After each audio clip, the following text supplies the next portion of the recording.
All right, let's talk about it. That big, looming project on your IB journey, the Psychology Internal Assessment. Today, we're going to lay out a complete blueprint to guide you from that very first spark of an idea all the way to the final report. You know, if the thought of planning and then executing and then writing a whole research report makes your head spin, hey, you are not alone. It's a massive project, and it's totally normal to feel a little bit lost at the beginning. But you know what? That feeling, it ends today. We're going to transform that confusion into a clear, totally manageable plan. I want you to think of this as the architectural drawing for your IA, a step-by-step guide to building a report that doesn't just get a good grade, but actually proves you can think like a real psychologist. So here's our roadmap for today.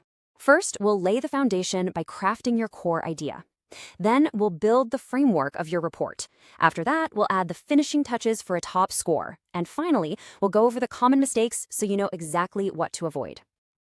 Okay, let's dive right in. Every great report, every great project starts with a solid foundation. And for your IA, that foundation is built on two key things: understanding its purpose and getting your research question absolutely perfect. So first off, why even go through all this trouble? Well, your IA is so much more than just another grade. It's this incredible practical exercise that helps you develop real scientific thinking and research skills. It's your chance to prove to universities that you can handle independent work and apply these complex psychological theories to real-world questions.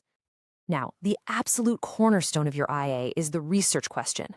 If you go way too broad, something like the effect of stress on memory, you're just lost in an endless ocean of possibilities. But get specific, like the example on the right, and boom, suddenly you have a question that is focused, measurable, and actually testable. This brings us to this big, kind of scary-sounding academic term, operationalization. But honestly, it's pretty simple. It's just the process of taking abstract ideas and making them concrete. You can't directly measure memory, right? But you can measure the number of words correctly recalled from a list. That simple shift is what turns a vague idea into hard, usable data. And finally, let's talk about the most important part of your foundation, ethics. These rules are completely non-negotiable. Before you do a single thing, your plan has to be approved. You have to guarantee your participants' privacy, get their informed consent, and make absolutely sure your study causes no harm whatsoever. In IB psychology, ethics always comes first. Okay, with our foundation firmly set, it's time to actually build the framework. This is the structure of your report. It's the skeleton that's going to hold all of your hard work together. Every single IB psychology IA follows this exact same four-part structure. First up is the introduction, where you connect your research to an existing theory. Then you get into the nitty-gritty with the method. After that, you present what you found in the data analysis. And finally, you wrap it all up by reflecting on what it all means in the evaluation. This structure is your guide from start to finish. So, with the main structure in place, let's talk about what really separates a good IA from a great one. It honestly all comes down to the finishing touches, those little details that show real academic polish and care. First, and this is a big one, manage your time. The single biggest mistake is starting too late. Of course, academic honesty is non-negotiable. You also have to nail your citation style, like APA. But the real secret ingredient? It's your voice. Don't just list facts, interpret them. What do you think your results actually mean? That original analysis is exactly what the examiners are looking for. You know, knowing what to do is half the battle.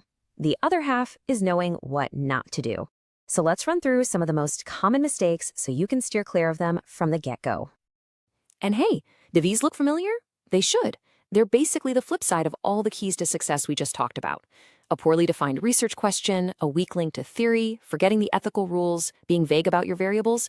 These are all huge foundational errors. And on the execution side, incorrect citations, and this is a killer, just listing your results without any meaningful interpretation are massive red flags. If you can avoid these traps, you're already on your way to a really strong report. So as you start this whole project, I want you to try not to see it as just another assignment. See it as your first real chance to work as a psychologist. You get to ask a question, figure out a systematic way to answer it, and add your own tiny piece to our understanding of the human mind.